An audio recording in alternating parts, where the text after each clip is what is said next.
जय हिंद दोस्तों, Kuldeep Singh here. Welcome back to the channel. हम लोग बात कर रहे हैं एचएस प्रीलिम्स 2023 की प्रिपरेशन के बारे में, जो कि नेक्स्ट ईयर जून में होने वाला है। एंड अगेन इसके ऊपर मैं ऑलरेडी 2-3 वीडियोस ले चुका हूं, जिसमें मैंने बात करी थी स्ट्रैटेजी के बारे में, क्या आपका शेड्यूल होना चाहिए इस पेपर के लिए।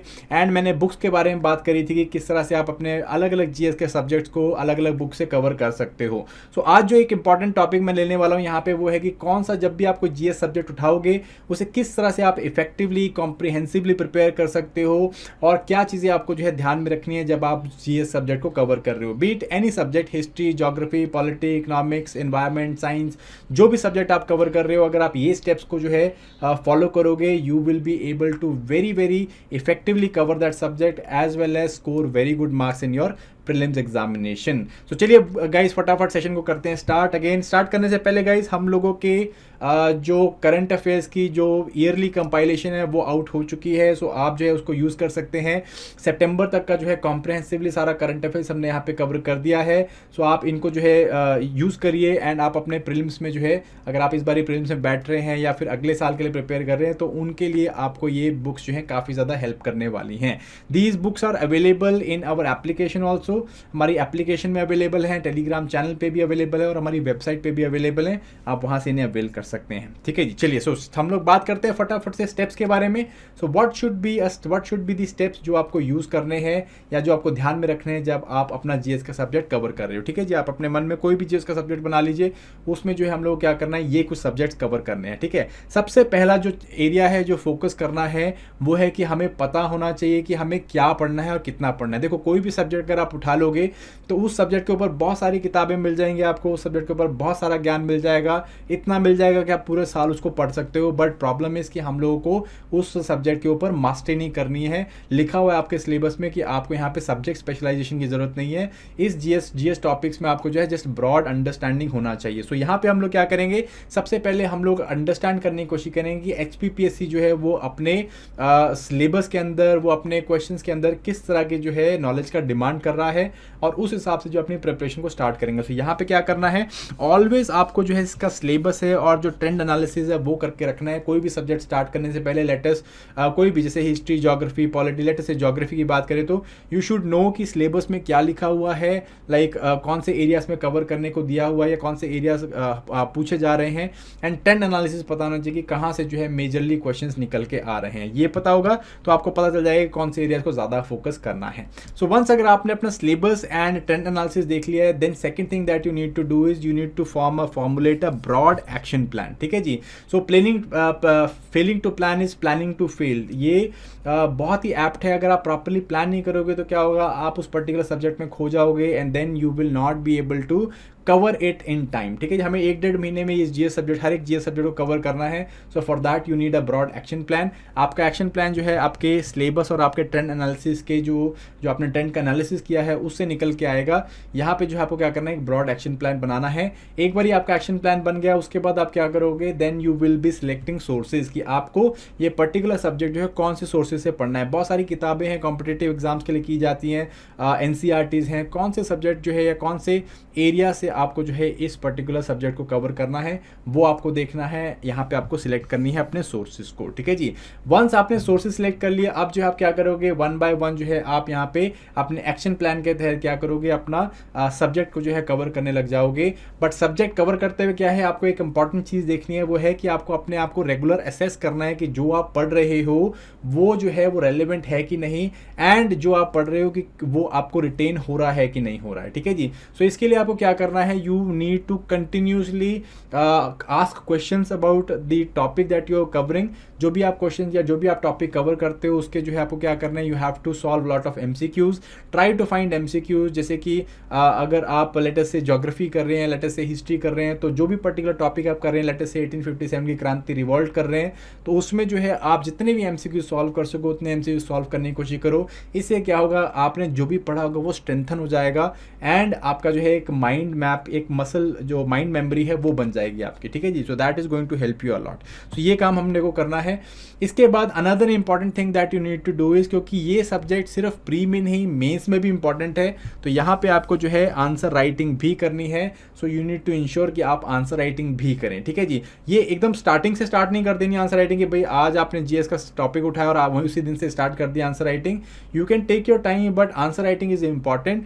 जो भी आप टॉपिक्स कवर करते हो, जब सब्जेक्ट कवर करते हो, लेटेस्ट से आपने आधा सब्जेक्ट कवर कर लिया है या आपने पूरा सब्जेक्ट कवर कर लिया है, या अगर आप जैसे 4-5 टॉपिक्स कवर कर लेते हो, तब जो है उन टॉपिक से आप क्वेश्चंस उठा सकते हो, मेंस के क्वेश्चन उठा सकते हो और उनकी आंसर राइटिंग कर सकते हो, ठीक है जी। यहाँ पे एक प्रो टिप मैं आपको देना चाहूँगा, अगर जैसे आप कोई भी जीएस का सब्जेक्ट उठा रहे हो, लेटेस्ट से ज्योग्राफी अगर आप पढ़ रहे हो, तो अगर आप इसके मेन से क्वेश्चन देखना चाहते हो तो आपको 2 जगह से मिल जाएंगे। पहला आपका है प्रीवियस ईयर के क्वेश्चंस, प्री वाई क्यूज उठाओगे, मेंस के क्वेश्चन देखोगे तो वहाँ पे देखोगे इस एरिया से क्वेश्चन निकल के आए हैं और किस तरह के निकल के उनको सॉल्व करने की कोशिश करनी है। सेकंड, एनसीईआरटी के पीछे जो क्वेश्चन दिए गए होते हैं इनको आप ट्राई करो सॉल्व करने की, बहुत इजीली सॉल्व हो जाते हैं और आपका जो भी आपने कवर किया होता है वो भी काफ़ी अच्छे से आपको जो है रिटेन रह जाता है। Okay, then what you need to do is, एक बार ही आपका जो पूरा टॉपिक हो गया, पूरा जीएस का सब्जेक्ट हो गया, लेटेस्ट से आपने 1.5 महीने में वो पूरा जीएस का सब्जेक्ट कर लिया।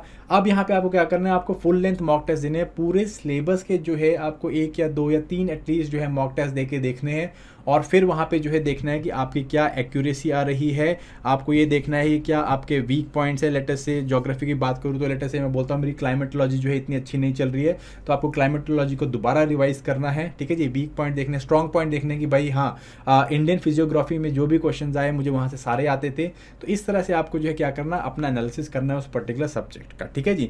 देन एटलीस्ट जो है ट्राई करो कि 1000 से 1500 MCQ, जनरल बता रहा हूँ मैं आपको, 1000 से 1500 MCQ जो है आप अटेम्प्ट करने हैं उस पर्टिकुलर सब्जेक्ट के, करोगे तो काफ़ी ज़्यादा अच्छे से स्ट्रेंथन हो जाएगा और this will be one of the strong subject that you are preparing, ठीक है जी। देन लास्ट में क्या करना है, एक बार ही आपने पढ़ लिया उसके बाद क्या होगा, धीरे धीरे आपका माइंड जो है उसको रिटेंशन उसकी कम हो जाए, मतलब उसको जो है कम धीरे धीरे भूलने लग जाएगा। तो इसको क्या करना है, आपकी रिटेंशन को मेंटेन करने के लिए you need to revisit that particular GS module, ठीक है जी। होता क्या है कि जब हम एक जीएस पढ़ लेते हैं, एक जीएस का टॉपिक पढ़ लेते हैं, देन हम जो क्या करते हैं दूसरे जीएस का सब्जेक्ट उठा लेते हैं।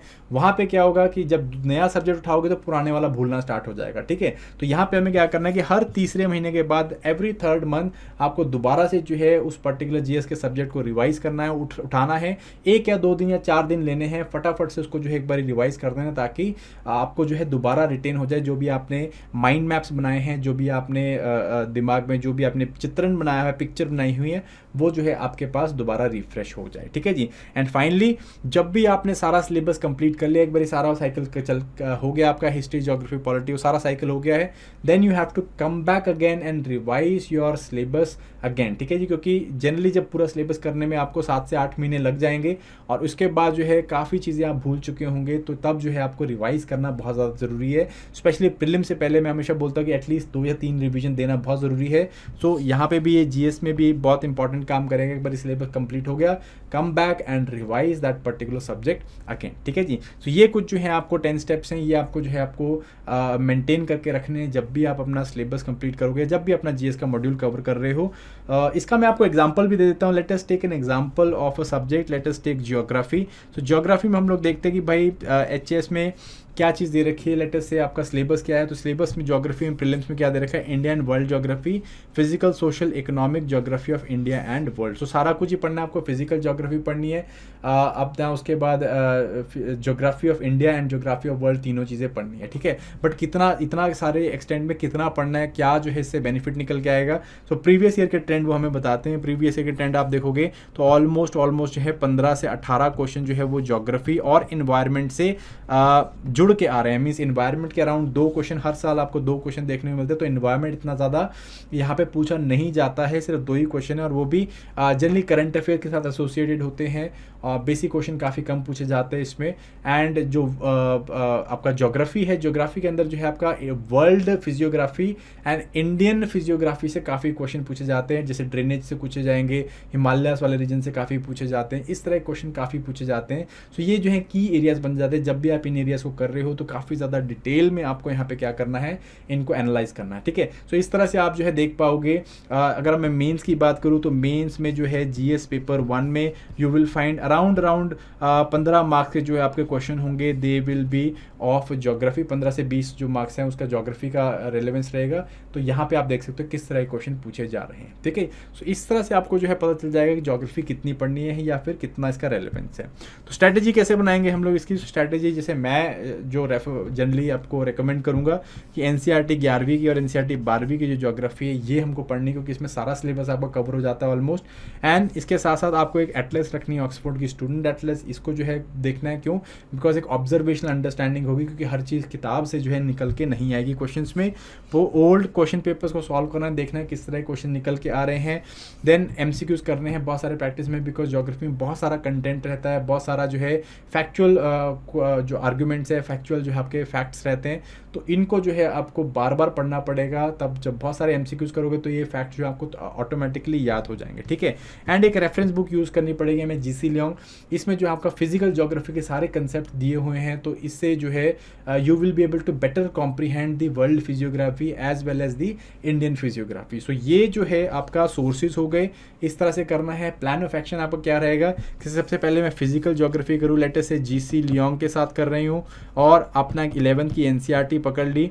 यहाँ से आप फिजिकल ज्योग्राफी कवर कर रहे हैं, देन उसके बाद वर्ल्ड ज्योग्राफी कवर कर रहे हैं। जीसी लियोंग के 15 से 25 चैप्टर हो गए आपके, प्लस यहाँ पे आपका जो 12th की एनसीईआरटी है ये आप कवर कर रहे हो। एंड देन उसके बाद जो है आपका इंडियन ज्योग्राफी, अगेन 12th की एनसीईआरटी है इंडियन ज्योग्राफी की, तो ये आप यहाँ पे कवर कर सकते हो। तो इस तरह से जो है you can make a broad action plan कि मुझे जो है 1 महीने के अंदर लेटर से 10 दिन ये इसको दिए, 10 दिन इसको दिए, 10 दिन इसको दिए, या 1.5 महीना भी दे सकते हो। तो इस तरह से आप ज्योग्राफी को कवर करोगे, ठीक है जी। So this is example of all the steps which I have already told you people. And इस तरह से अगर आप करोगे तो आपका जीएस का सब्जेक्ट जो है वो काफ़ी अच्छे से रिवाइज हो जाएगा, जो भी सब्जेक्ट आप कर रहे हो गाइस, ठीक है। सो इसी तरह से करना है सारा। एंड आप मेरे जो पीछे दिए हुए शेड्यूल है उसको फॉलो करना है, उसको फॉलो करोगे, इस तरह से यूज़ करोगे तो मोस्टली जो आपका जीएस के पैटर्न है या जीएस का जो आपका टॉपिक है वो काफ़ी अच्छे से कवर हो सकता है guys. So that was it for this particular session. I hope you like this session and आपको थोड़ा सा आइडिया लगा होगा किस तरह से आपको इफेक्टिवली अपने जीएस के मॉड्यूल को कवर करना है। And if you do, again please like, share and subscribe. और जो इस सीरीज़ में आने वाली बाकी वीडियोज़ हैं, I will be uploading them soon. So stay tuned, all the very best and bye bye.